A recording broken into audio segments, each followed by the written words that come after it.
agradecer muito, Dom Abade, a sua presença, a sua aceitação em falar conosco. Há 2 semanas foi lançado o seu primeiro livro, esperamos que não seja o primeiro, Dom Abade, e já teve muitas pessoas que tiveram acesso ao texto e muitos nos sugeriram de fazermos uma pequena entrevista, algumas perguntas para o senhor, para que as pessoas pudessem conhecer melhor esse trabalho que o senhor fez, que nós aqui do mosteiro já conhecemos, mas que as pessoas vai ser de fora do mosteiro, os nossos amigos, será a primeira vez que vão conhecer. Então, a primeira pergunta que acho que seria interessante que o senhor explicasse é por que o senhor intitulou um livro sobre a vida de São Bento por Eis o servo fiel e prudente? Por que esse título num livro sobre a vida de nosso pai São Bento? Bem, porque essa palavra de Jesus, que está no Evangelho, ela é utilizada como uma antífona para os confessores. E São Bento é um dos grandes confessores da Igreja. Confessor é aquele que confessou a fé. Foi o que São Bento fez e viveu, um homem que testemunhou Cristo. Então ele é um servo prudente, porque viveu o Evangelho, e fiel à vocação que Deus lhe concedeu. Então essa antífona, eis o servo fiel e prudente, me é muito cara e penso que ela retrata muito o nosso pai São Bento. Então, Dom Abade, o subtítulo do livro fala que se trata de comentários ao livro segundo dos diálogos do Papa São Gregório Magno. Quem foi São Gregório Magno? Então, São Gregório Magno foi o Papa nascido em 540 e morto a 604. Ele, antes de ser Papa, ele era de uma família senatorial romana. Antes de ser Papa, ele foi monge, na antiga casa paterna. Monge beneditino? Na verdade, naquela época nós não poderíamos dizer monge beneditino, mas com certeza em seu mosteiro se utilizou a regra de São Bento. Certo. Prova disso é a grande veneração que ele tem por São Bento. Ele escreveu uma obra intitulada Diálogos, em 4 partes. Ele dedica os segundos diálogos apenas à pessoa de São Bento. E por que tem esse título Diálogos, o livro? Diálogos, o que quer dizer essa palavra como título do livro? Então, era comum na época esse gênero literário, alguém fazia pergunta e o outro respondia. Então, há o diácono Pedro que responde, que pergunta, desculpa-me, quem é São Bento? E São Gregório vai respondendo, né?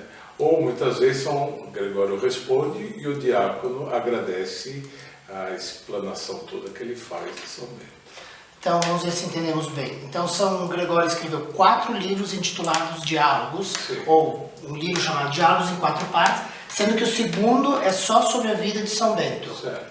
Mas e qual que foi a intenção de São Gregório ao escrever a vida de São Bento? Por que ele dedicou um livro inteiro só para falar sobre o nosso pai São Bento? Bom, politicamente, na época, a Península Itálica estava num desastre total, né? Uma desgraça total por causa da invasão bárbara. E era preciso que o Papa apresentasse ao povo cristão alguém, né, um seguidor do Senhor, um santo iluminado, alguém que intercedesse, né, com muito poder ao Senhor Jesus por todo o povo que sofria, né? E São Gregório teve esse insight. O que Santo Atanásio fez com Santo Antão, no Oriente, ele apresentou Santo Antão e, ao mesmo tempo, apresentou a vida monástica como um bem para a Igreja. São Gregório vai fazer isso no Ocidente. Isto é, no Ocidente nós temos também um grande monge, né, um grande santo entre nós, assim como foi Santo Antão no Oriente, que é São Bento de Núrcia, o abade de Monte Cassino. Tá. E o seu primeiro contato com esse livro de São Gregório Magno, o senhor entrou no mosteiro de São Bento de São Paulo na década de 70, em 76. O senhor ficou sabendo da vida de nosso pai São Bento lá? Como que o senhor conheceu esse livro dos diálogos? Qual foi o seu primeiro contato com esse livro? Na época havia o costume de, quando nós éramos candidatos, nós tínhamos que ler os diálogos. E eu, como todos os demais, li. E gostei, mas não me chamou a atenção em absolutamente nada.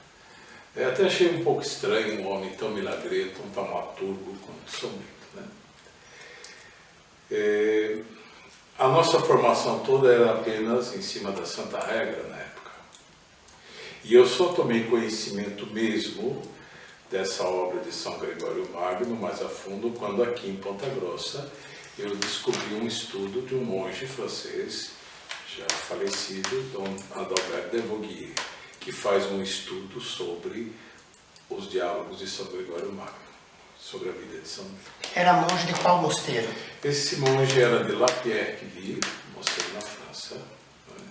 E Dom Adalbert de Vogüé era um bom teólogo, um grande historiador, um grande filólogo, e ele faz um trabalho magnífico sobre o texto de São Gregório Magno.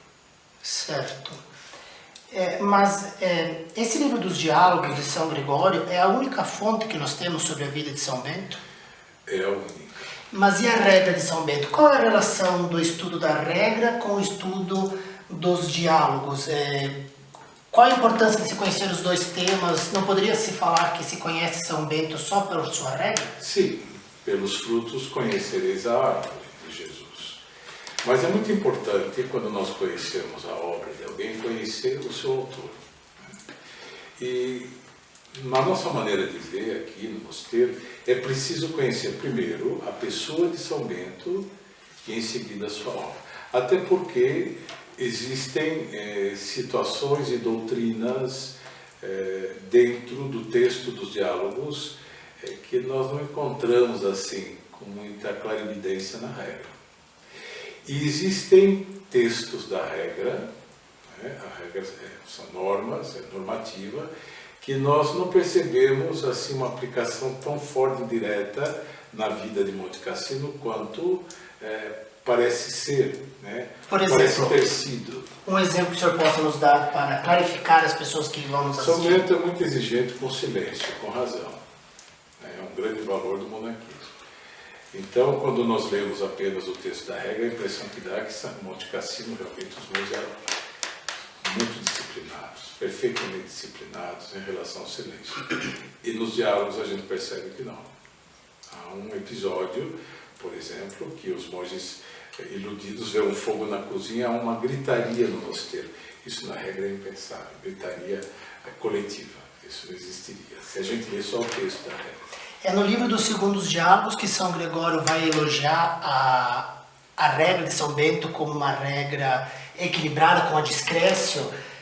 Quando São Gregório elogia justamente por essa situação de equilíbrio entre aquilo que se normatiza e as exceções que ocorrem.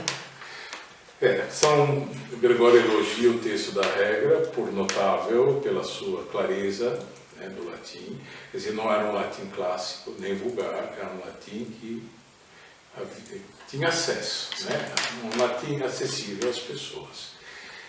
Mas São Gregório elogia a discrécio de São Bento, ou seja, discrécio significa discernimento. Há um princípio na Santa Regra, contido sob as palavras, que é o seguinte: o abade nada deve exigir, ou propor, ou ordenar na comunidade que seja para além da capacidade humana. Tudo na regra deve ser comedidamente feito, porque precisa se respeitar a natureza do monge, a natureza humana do monge. Então, tudo aquilo que é exagero, excessivo, São Bento está muito distante dessa realidade, até em termos de ascetismo. Tudo é muito equilibrado na regra. Certo. Mas deixe-me voltar um pouco. Então, o senhor já aqui no nosso mosteiro, na fundação, o senhor teve contato com esse estudo do Dom Adalbert de Vogüé sobre os diálogos. E como então o senhor começou a trabalhar em cima desse texto do Dom Adalbert? Quer dizer, qual foi a importância desse texto que o senhor descobriu aqui em nosso mosteiro para chegarmos ao livro que foi lançado? Eu preciso considerar o contexto. Quando nós viemos para esse local, nós viemos com o noviciado e esses irmãos precisavam ter formação. E eu tinha que preparar aulas. Isso no ano de 1983. 83. O mosteiro nosso foi fundado em 81. Sim. Em 83 que o senhor teve contato mais ou menos com esse texto do Dom Adalberto Voguet. Eu li, gostei muito, mas Sim. Era um estudo. E como todo estudo, interessante, mas árido. E não foi a preocupação de Dom Adalberto Voguet fazer aplicações, né, sobre o texto, aplicações na vida concreta. E aí Deus me deu essa luz. Lendo o texto, eu fui capaz de te retirar do texto e aplicar à vida que nós levávamos. Né? E mais do que aplicar, o texto de Dom de Voguet me ajudou a estimular os irmãos a acreditar, né? Fazer os irmãos acreditarem na vida que tinham abraçado, a vida monástica, através da pessoa de São Bento. Então poderíamos dizer que esse estudo do Dom Adalberto Voguet foi um estímulo, foi uma base para o estudo? Foi. Dali nós ampliamos. Certo. Bem,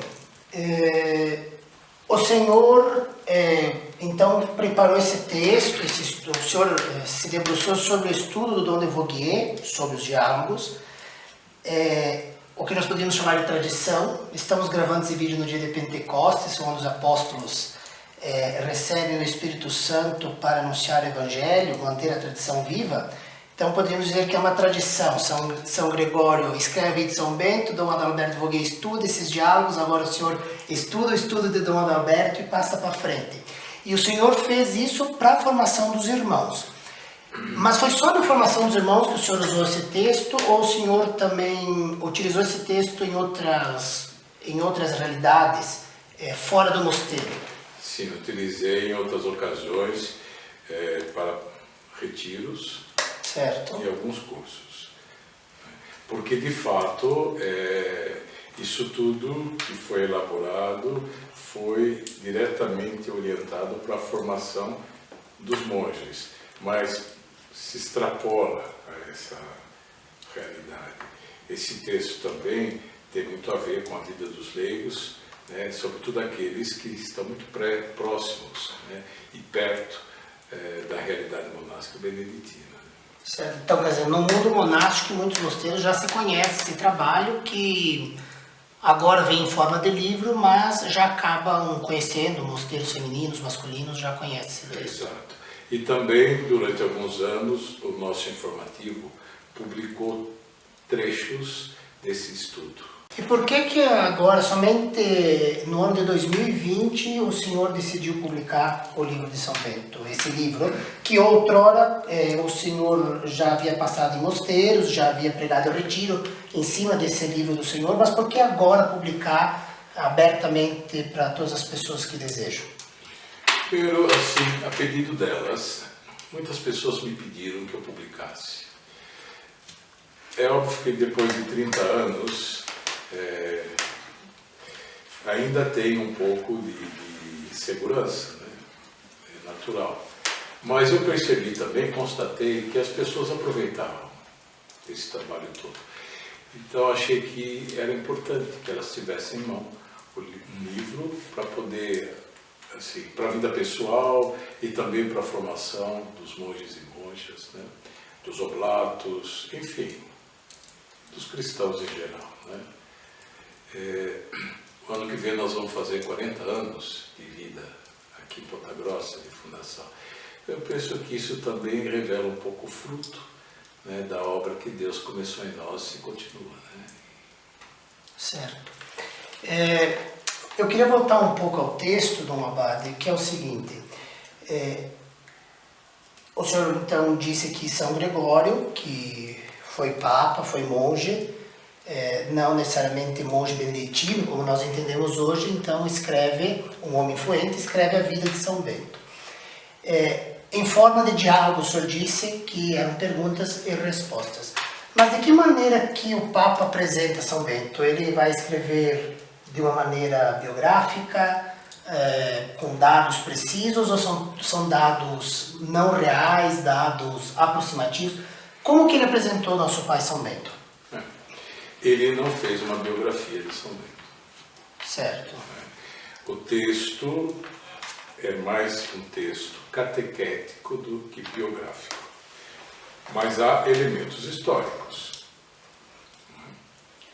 Mas a preocupação de São Gregório foi apresentar São Bento como um homem de Deus, como um amigo de Deus, como alguém que seguiu o Senhor Jesus. E seguindo o Senhor Jesus, colaborou para dilatar o reino, para dilatar a igreja. Essa era a grande meta de São Gregório Magno. Então podemos dizer que os diálogos, na verdade, tudo isso é uma catequese. Ele não diz o dia que São Bento nasceu, não diz exatamente a data, mas ele apresenta São Bento de uma maneira muito interessante. São Gregório Magno é conhecido como o homem da Lexio. Era um homem que conhecia profundamente a Sagrada Escritura, a Vulgata. E ele apresenta São Bento com 3 personagens bíblicas. Ele usa uma expressão, houve um homem, que é uma expressão, que poderíamos dizer uma expressão técnica, que se apresenta em 3 livros. No Evangelho de São João, quando se apresenta João Batista, houve um homem enviado por Deus, houve um homem. João Batista é o homem do deserto, pai dos monges na tradição, e é ele que aponta o cordeiro. A missão do monge, não obstante viver no deserto, é apontar quem é o cordeiro, quem é o Cristo. Depois ele apresenta São Bento também como um vigilante, o que escuta, que é do livro de 1 Samuel. Quando se apresenta Samuel, se diz: houve um homem de Ramataim, que é o pai de Samuel. E Samuel, o jovem Samuel, é a figura daquele que escuta a voz de Deus, sabe discernir quando é a voz humana e quando é a voz de Deus. Aquele trecho belíssimo que diz: fala, Senhor, que o teu servo escuta. Mas Samuel aprendeu com o mestre, que é Eli. Samuel vive no templo com o sacerdote Eli. Então São Bento é alguém que viveu sempre do templo, o mosteiro é considerado um templo, mas São Bento também precisou de um mestre, um Eli na vida, para ser monge, para aprender a escutar a voz de Deus. E a terceira personagem bíblica é Jó, no livro de Jó. Houve um homem chamado Jó. Jó é a figura do homem da paz, do sofrimento, mas é sobretudo o homem da solidão existencial. Nós conhecemos bem a história do livro de Jó. Ele está cercado de amigos e está completamente sozinho. Ele persevera na fé em Deus. Ele não segue as ciladas, ou digamos, aos conselhos dos amigos. Então ele permanece sozinho, numa solidão que a gente chama existencial. O monge em São Bento foi, apesar de viver numa comunidade, as situações em que ele ficou completamente só, como todo ser humano. Nós podemos estar cercados de amigos, de familiares, mas nós vivemos alguns momentos que nós estamos completamente sozinhos. Ninguém penetra nessa solidão, a não ser Deus. Então, São Gregório apresenta nosso pai São Bento como o homem da escuta, como o homem do deserto e o homem que sofre da solidão. Então, e essa é a vocação de todo monge, ou deveria ser? É a vocação de todo monge, mas é a vocação de todo homem e de todo cristão.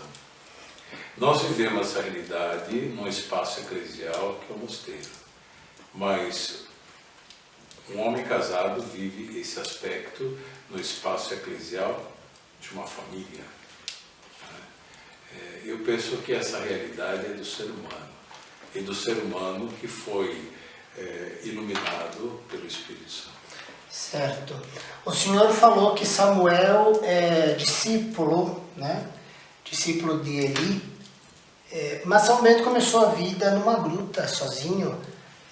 Quem foi o Eli, que começou a vida monástica numa gruta? Quem foi o Eli, de quem São Bento foi discípulo no primeiro momento? Então, São Gregório relata esse episódio nos mostrando que houve um monge que deu o hábito para São Bento.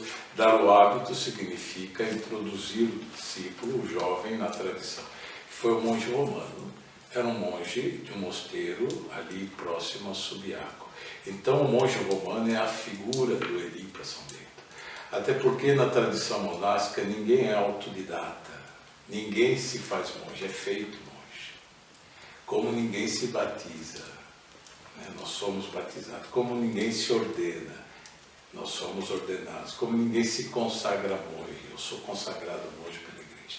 Então romano é essa figura, digamos, a figura importante que dando o hábito para São Bento e alimentando São Bento, significa, ele passa toda a tradição, ele ensina São Bento a ser monge. Mas na vida monástica existe exceção de alguém que começou sem um pai espiritual, sem um mestre?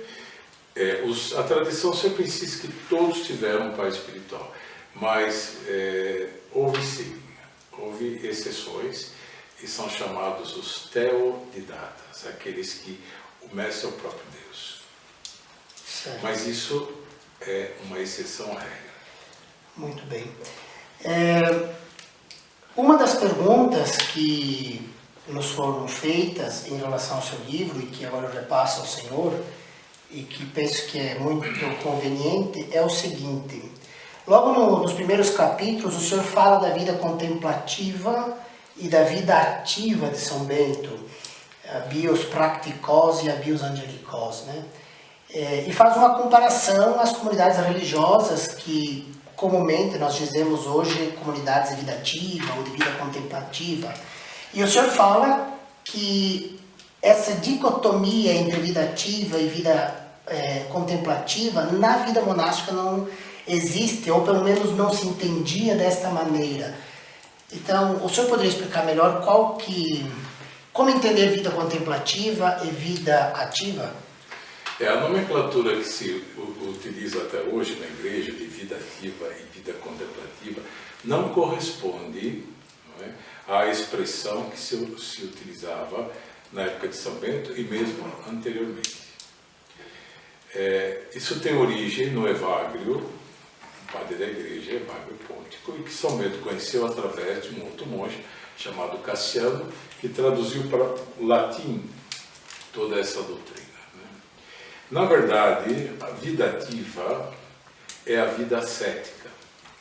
É o período da vida de um homem, ou de um monge, ou de um religioso, em que se acentua, e muito, o aspecto da ascese, isto é, o processo de conversão diária, né?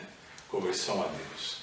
Então, é a vida assim, de luta contra o mal, de luta contra o pecado, na graça de Deus, crescer nas virtudes. Isso é vida ativa. A vida contemplativa é, entre aspas, resultado da vida ativa. Quando o monge levou a sério a vida ativa, ele está apto a se abrir à graça de Deus. Então, a vida contemplativa é um dom de Deus. É como numa horta, eu preparo o terreno e Deus vem e deita a semente para ela germinar. Se o terreno não está preparado, a semente não germina. Logo, não é muito correto dizer determinadas pessoas têm vida contemplativa. A vida contemplativa e a vida ativa fazem parte da vida do batizado. Todo batizado é chamado a viver a vida ativa, essa vida ascética de conversão. Uma dona de casa pode ser contemplativa se levou a sério a vida ativa, a vida ascética, né, no seu contexto familiar. Diferente da monja, que tem um outro contexto familiar. Agora, nós não podemos entender a vida contemplativa como um estilo de vida. Porque nós podemos encontrar um convento de clausura e não encontrar nenhuma contemplativa. E podemos encontrar numa família grandes contemplativos. Acredito que a igreja precisava rever um pouco essa nomenclatura. A a vida ativa e a vida contemplativa são dimensões da vida batismal. Bem, Dom Abade, eu tenho uma última pergunta que é o seguinte. O seu livro foi apresentado pelo Abade Dom Guilhermo. No livro mesmo diz que é o Abade presidente da Congregação Sublacense Castelhense, da qual nós fazemos parte. Mas muitas pessoas não o conhecem e penso que seria interessante o senhor dizer quem é Dom Guilhermo, como o senhor o conheceu e a relação dele com o senhor, com a comunidade. O padre Guilherme Arboleda, ele é colombiano, era um padre diocesano que entra para o mosteiro de Usme, próximo a Bogotá.